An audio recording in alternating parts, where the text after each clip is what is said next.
Is investing in sports cards the same as investing in stocks? You think I'm crazy? Silence, you furry fool! I've had it with your whining and bumbling. Today we're going to dig into this a little bit. Stick around.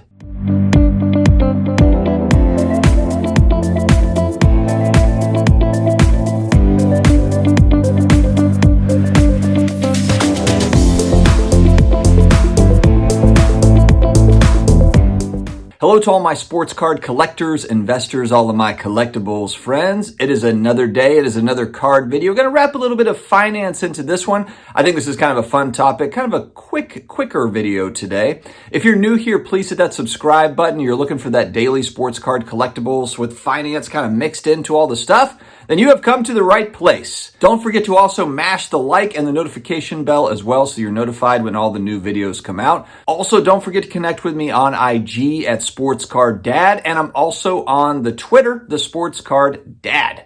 All right, this was about a week ago. I saw a story on IG from Chris Hoge, and it was about the psychology of money. It is a book that I guess that he is reading, and there were some interesting kind of tidbits in there that I wanted to share. Now, Chris, say what you will about him. I'm a New Orleans Saints fan. He is a Christian McCaffrey collector. I didn't know that that actually existed, that there was actually collectors for his cards, but Chris is one of those collectors. Are you all right, man? I think so. How about now? All right, this book, The Psychology of Money, some of the interesting kind of quotes that he had posted, I'll just kind of read it off here. Investing isn't always about picking winners. Most public companies are duds. A few do well and a handful become extraordinary winners that account for the majority of the stock market returns. Which is kind of interesting, right? Because when we think about index funds, you're diversifying in all these companies. The reality is, though, and not to say that we shouldn't do this, I've got index funds. A lot of people have index funds, especially in your retirement, 401k, 403b.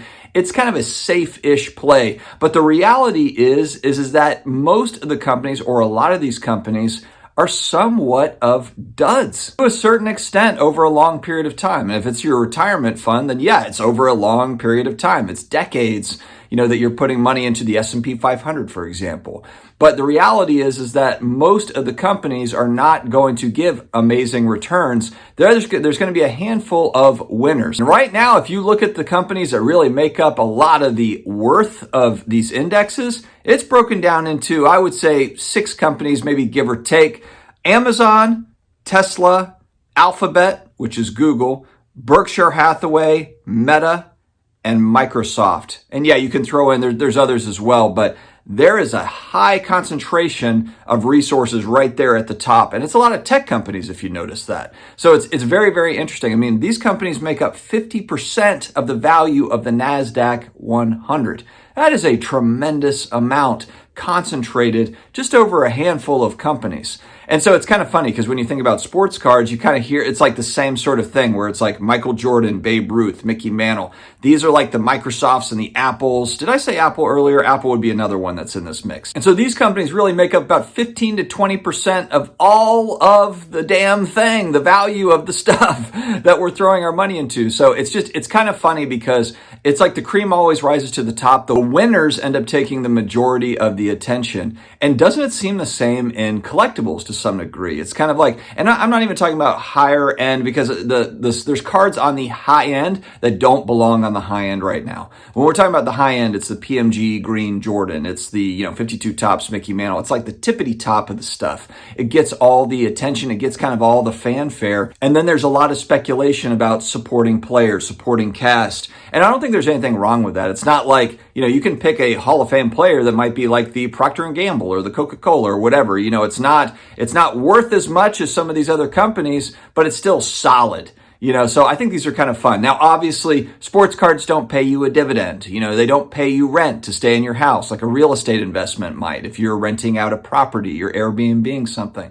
So these are not apples to apples types of comparisons, but it's just worth noting this because I think a lot of people, they think like the money goes in the stock market and there's just a lot of winners, a lot of great companies out there. And the reality is that there's really not a lot of great companies. There's, good companies, and then there's, a handful of great companies and winners winners, if you will, that have made it. Also, as a part of this story too, Chris mentions here in the book, it's art investors.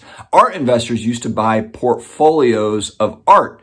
And basically it was like 99% of the artists don't pan out, but then you got 1% that's Picasso, and the 1% that is Picasso takes care of all the rest of it. So I think that that's, again, it's another interesting takeaway that there's no such thing as you're just going to pick winners. You're going to pick a lot of losers if you're buying into sports cards, non-sports cards, whatever. And you just have to accept the fact that you just want to win a little bit more than you lose. I mean, that's just the way it is. So I think when a lot of people, they think about like a sports card expert or we're all just trying to make money out here, you're not going to make money on everything that you buy, not even close. You're actually going to lose money on most of it.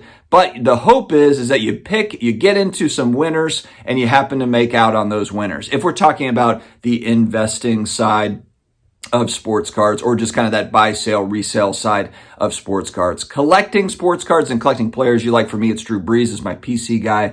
That's different. We're talking about two different things. But if you're talking about trying to make money or kind of grow a collection over time, then this pertains. So what did I learn from this?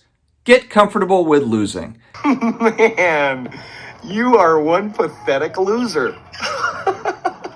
Actually, I'm already comfortable with losing. I think that's part of just being an investor. It's part of, if you're in the game, it's also in relationships. If you're dating, you're not going to get all the numbers. You're going to get rejected, but then you're going to get there's going to be some winners. That's just part of life. You have to get used to rejection. You have to get used to losing. And that's part of the whole thing. In the end, patience pays off, whether it's a buying market or a selling market, or the economy is great or the economy is bad. If you're kind of in the game, I think that that's the most important thing. If I look at like my parents' generation, if I'm going back, and they really kind of started in 1980, would be like when they were like venturing out as adults, 1980. So back then, real estate interest rates, 14, 15, 16, 17%, way higher than they are now. It's back as they were trying to fight off inflation. Similar story as today, right? That's the last, when they say like, this is the highest inflation in 40 years. Well, that's when my parents were getting started in the world, was 40 years ago. They did get inflation under control. But in reality, if you look at just the asset classes starting from 1980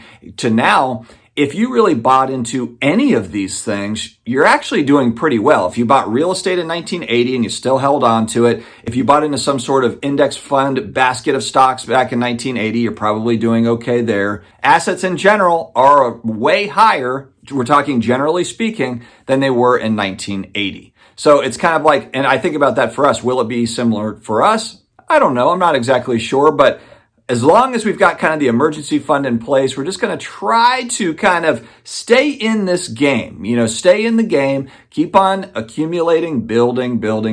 You got to build. We're always building. You dip, Daniel? All right, guys, let me know your thoughts in the comments below. I like to talk about kind of the big picture economy stuff and how it wraps into collectibles and other finance topics. So let me know kind of where you're at with it. Are you kind of buying into the long term, buying baskets of things and holding on to it? Are you buying, selling, and doing more of the short-term flipping stuff? You can do some of both, but I would like to hear kind of what your strategy is now, or just kind of your overall strategy. Is it the same and you're just going to kind of like, hey, this is my strategy and I'm sticking to it? All right, guys, stay healthy, stay awesome, and I will talk to you again later.